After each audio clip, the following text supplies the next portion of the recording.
Good morning, my salty darlings, and welcome back to my corner of the multiverse, your hump day guilty pleasure. This is the Salty Goddess Podcast.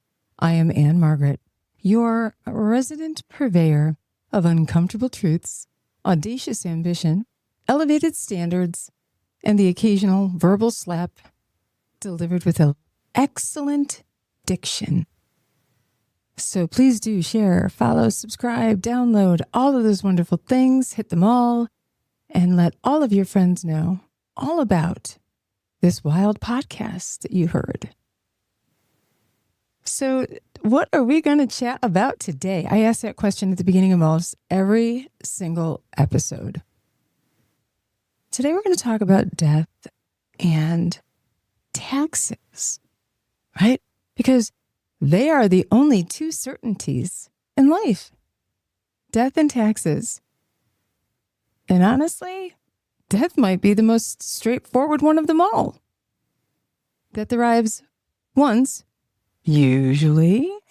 It doesn't send quarterly estimates, assess penalties. It doesn't demand emotional documentation or quietly seizes your peace because you failed to budget for personal growth.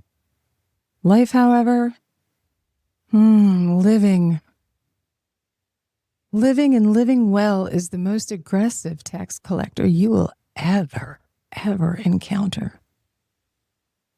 Life makes you pay taxes for your ambition, for your wisdom, for your success, relationships, your purpose, and every reinvention you ever had the audacity to attempt. And unlike the government, life does not offer an extension or just pay this penalty fee and we'll reinstate you. It doesn't offer you any breaks because you're tired or overwhelmed or misunderstood or Uranus is in retrograde or Brenda from accounting has created a hostile work environment for you. No.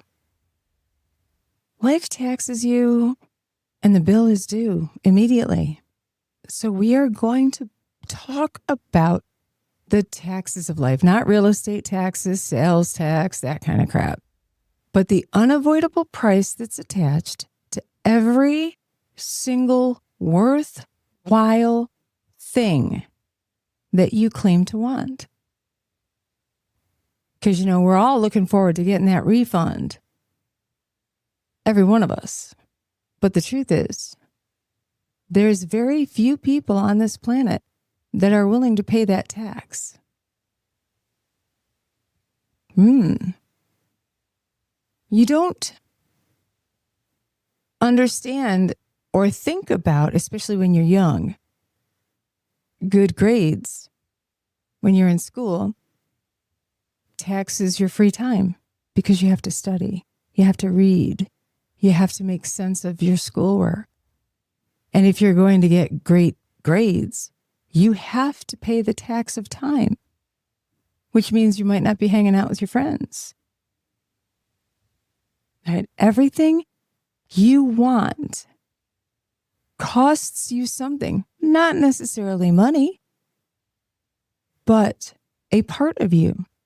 You don't simply awaken one glorious morning possessing wisdom, mastery, resilience, success, connection, achievement, and transformation just because the universe found your vision board aesthetically pleasing.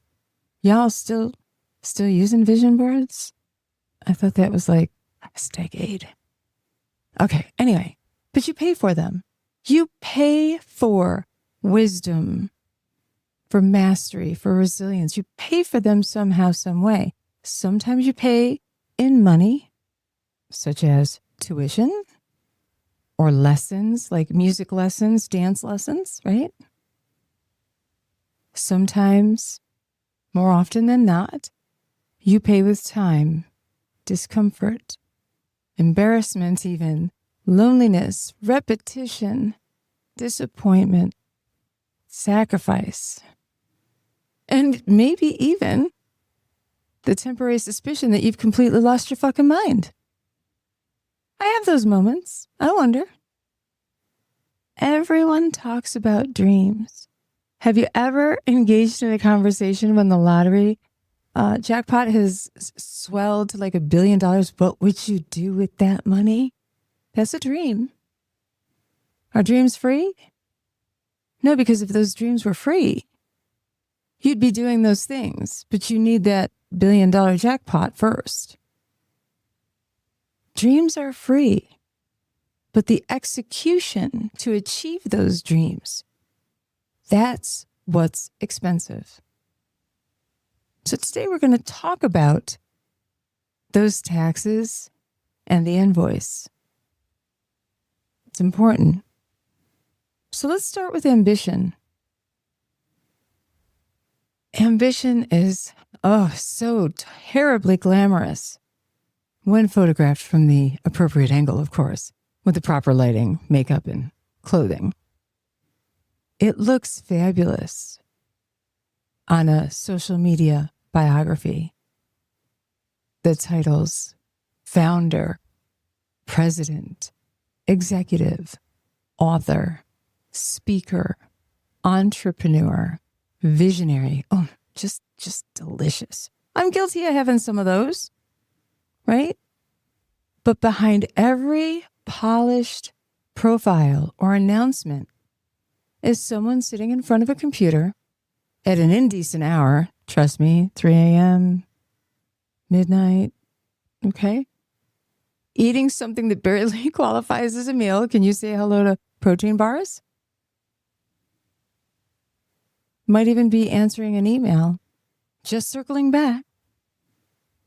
Ambition creates stress because ambition requires you to care deeply about an outcome that does not yet exist.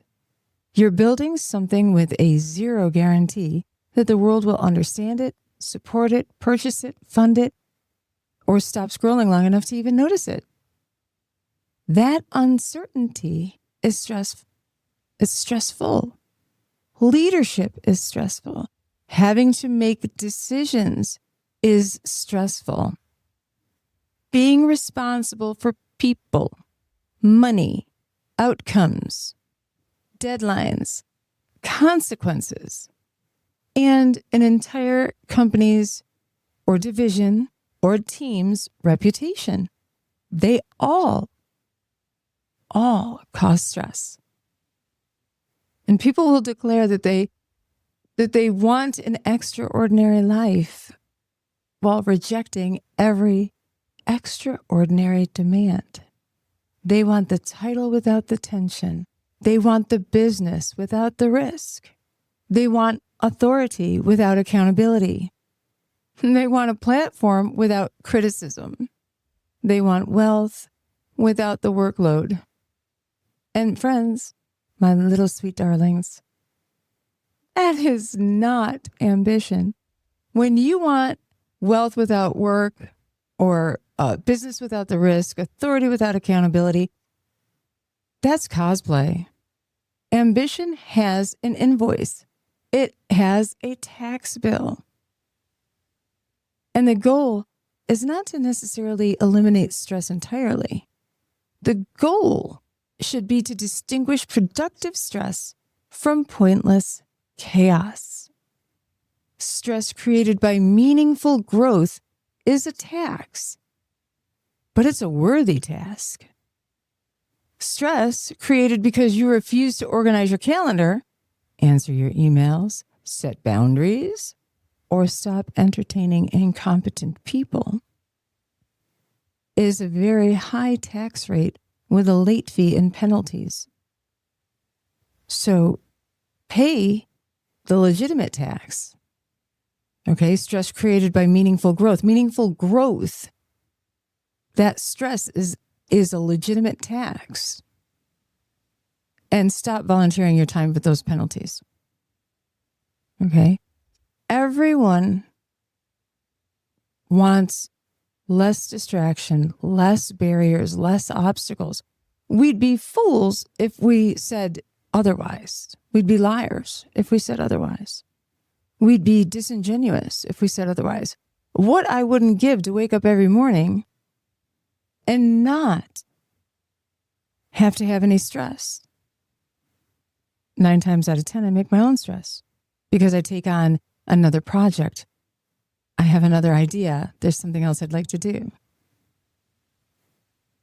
But those are worthwhile stresses because then I accomplish a goal. For instance, July 4th, my Salty Goddess planner and guide, the Fix Your Shit guide, is up for sale on Amazon now. Finally, 13 months of stress, paying that tax bill, and I got it done. That's a worthwhile tax. What wasn't a worthwhile tax was trying to employ others to assist me that did not have the same amount of skin in the game and didn't give a shit about the outcome, right? So that stress wasn't worth a dime, not a penny. Not that we're, printing pennies anymore. Or I suppose I should say, that we're not minting pennies anymore. So when you learn and you make an error or you fail at something, failure is just another part of tax. It's another tax. Failure is a part of learning. And people say it usually after someone has already failed. They're wonderfully philosophical about failure when it's not their own ego lying face down in the parking lot. Failure can be humiliating. You make the announcement, you launch the project. I just announced a project. I just told you about my Salty Goddess planner. It may not sell a single copy. I launched the project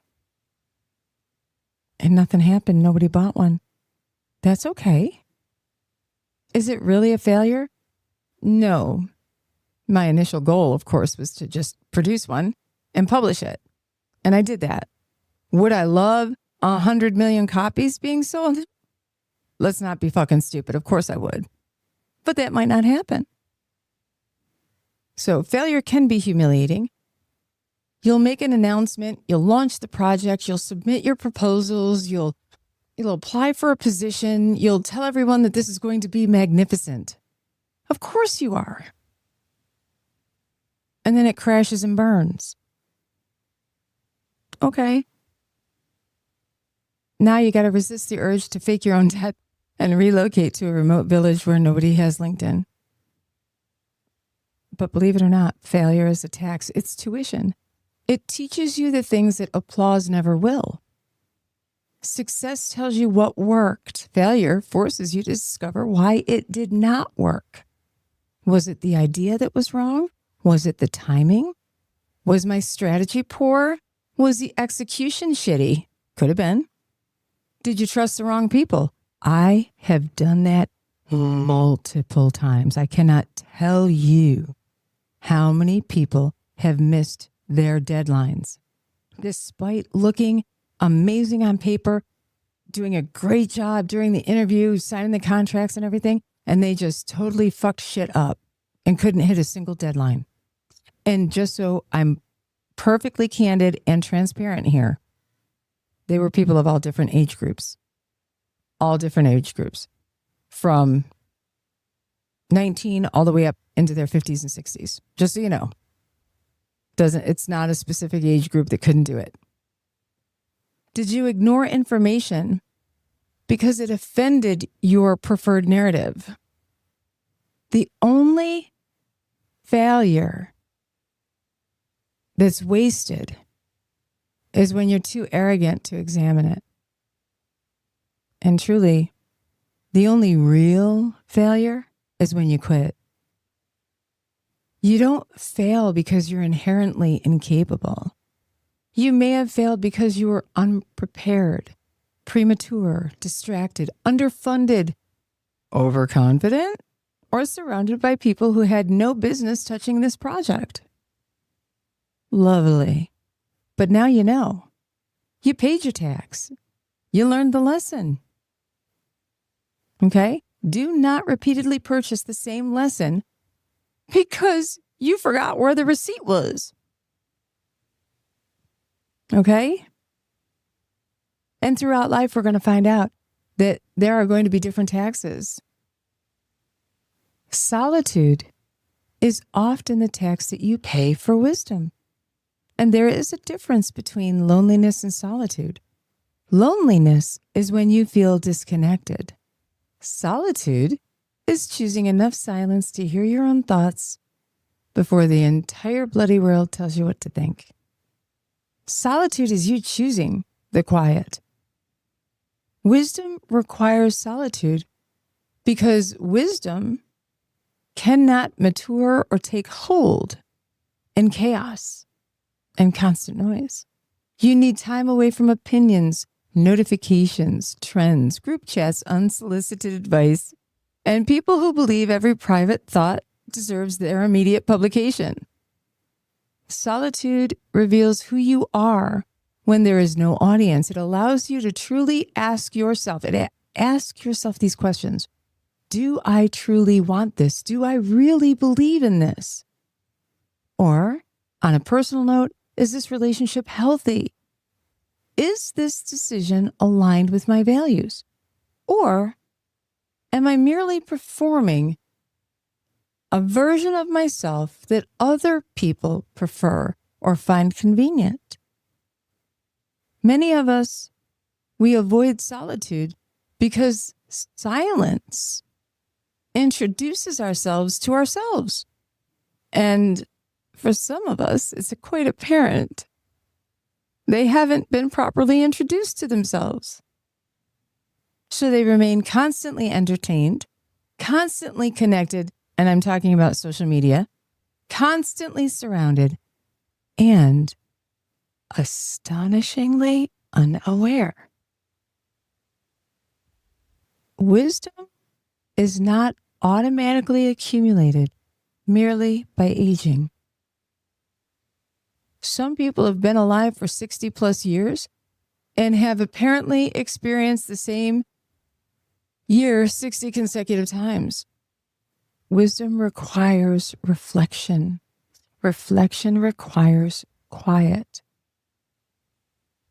And quiet requires you to stop treating your own company like it's punishment. Okay? Another tax that we pay is boredom. Boredom is the tax you pay for mastery. And this one is going to offend those that are dopamine dependent. Mastery is boring. I said it. There it is. There. Mastery is repetition.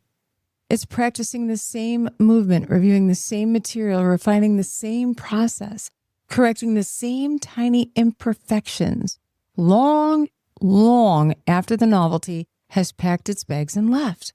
Everyone loves the performance. Few of us love the rehearsal. It's in the rehearsal that the hard work comes. Everyone admires the keynote speaker, but not all the years spent studying the subject.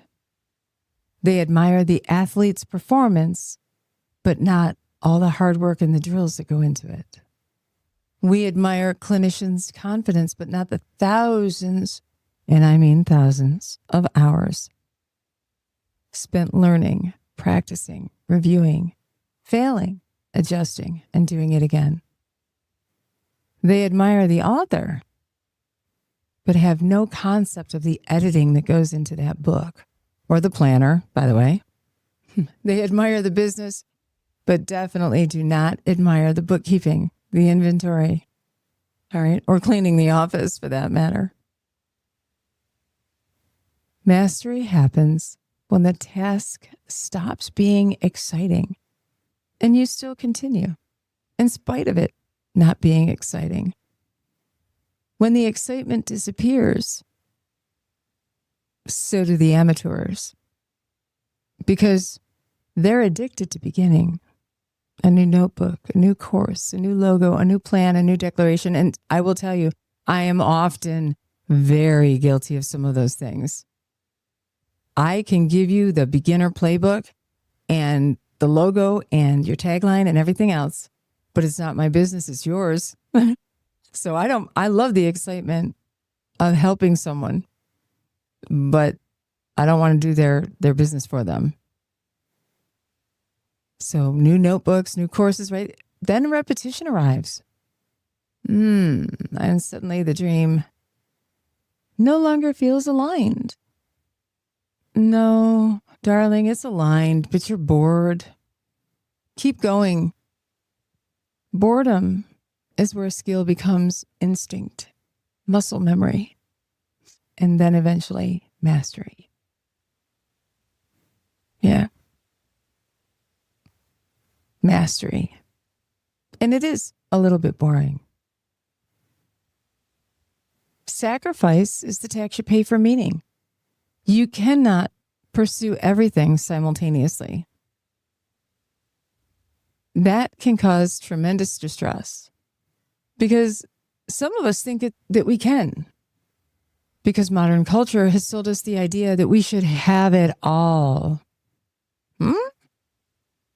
You can have many things and you can have many extraordinary things, but every meaningful choice eliminates other options. When you say yes to one future, you are saying no to several others. Meaning requires sacrifice because meaning requires prioritization. We've sacrificed sleep for the newborn baby. Oh, I have. Trust me. I've sacrificed comfort for education. You sacrifice, or you should be sacrificing, immediate gratification or instant gratification for financial stability.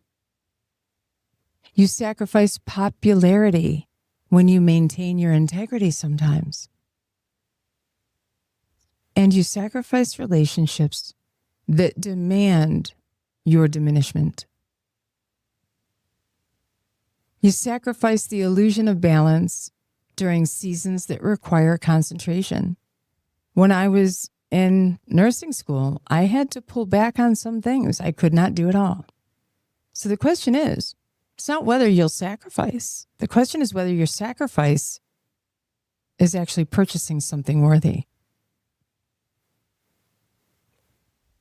I've seen people sacrifice their health for a job that will replace them well before the obituary is even published. Some sacrifice their future for finance, to finance an image.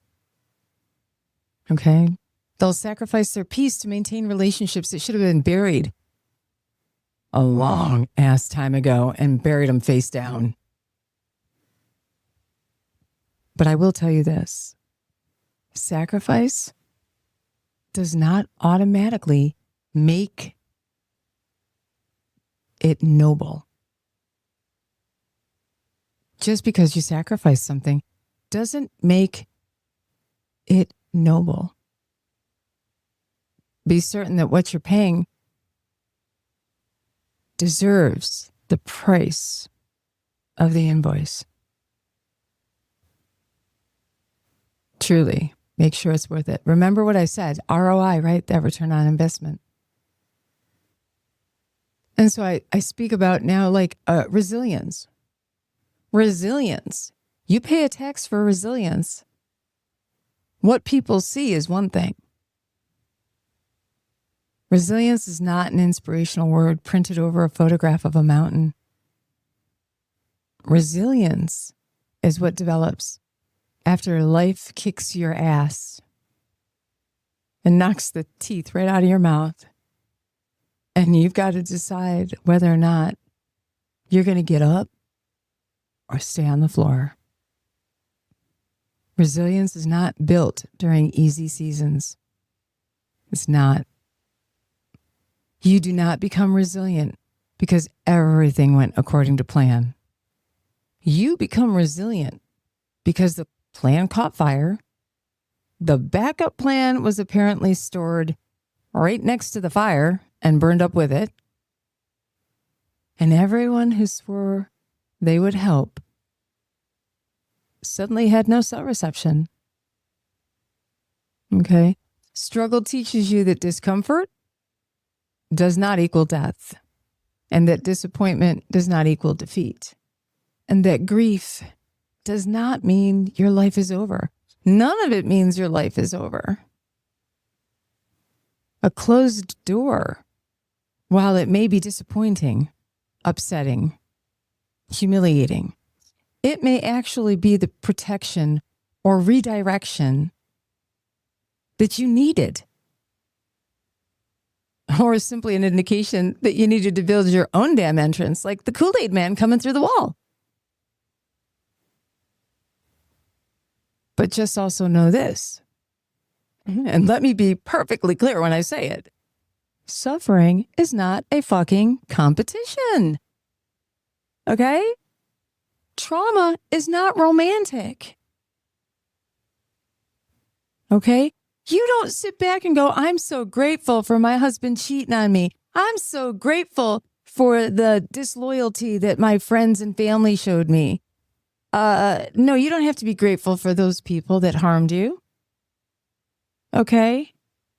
People are not necessarily lessons sent to you by the universe so you can learn. Some people are just assholes with shitty timing. The true power is what lies in what you create when you get up after you've been knocked down. All right? That is where the power lies. And that is one of the most important lessons you're going to learn. Struggle can shape you, but that struggle does not get to own you. All right? So you've got the idea about the way in which taxes are how we pay for the important things in our lives. All right? Persistence is the tax you pay for success. Because success is almost rarely about one spectacular moment. Do you think the first time you play the lottery, you're going to win? Okay. Surprise. It doesn't happen.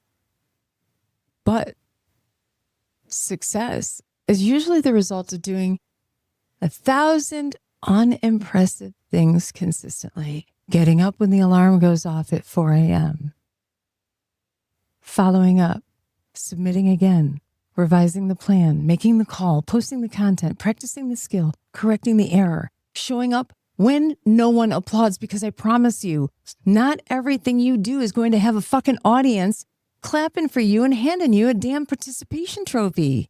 You clap for yourself. Persistence is inconvenient because it refuses to give a shit about your mood, about your aura, about your vibe. Okay? You do not get to be committed only on the days when you feel inspired. All right? Inspiration is a guest.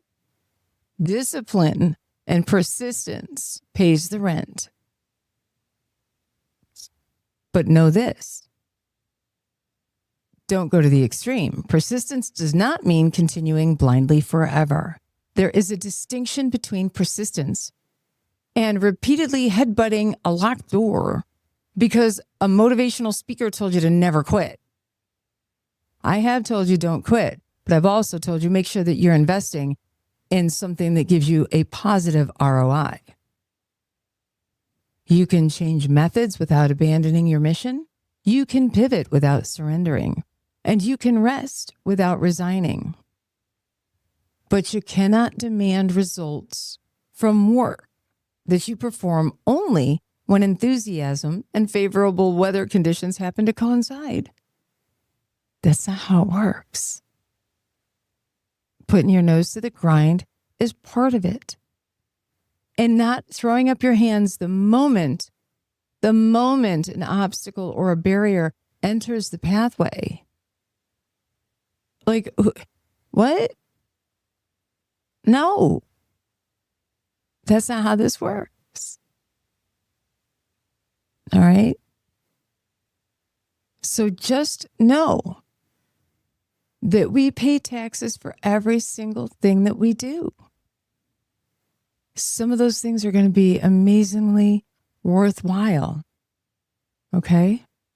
And sometimes, and I hear people say this all the time, oh, I'm so glad that I needed geometry and trigonometry to to live. All right, people. Sorry. Maybe you don't use it. I use a lot of algebra, just so you know, a lot of algebra. And then finally, discomfort. This is the tax you pay for transformation. Believe it or not, transformation is the most expensive item on your entire tax bill. And that is because transformation requires you to release the version of yourself who created your current life and your present situation. You cannot become someone new while defending every habit, belief, relationship, and pattern that keeps the old version of you intact. Transformation is uncomfortable because changing, growing, feels unsafe, and familiarity feels totally safe, even when that familiarity is miserable, or it's making us miserable, or they are miserable. Okay, at least familiar misery is predictable. You know where everything is. You know which argument happens on which day. You know how disappointment will unfold. You know precisely how to sabotage yourself and then explain it beautifully. Transformation, however, listen to me.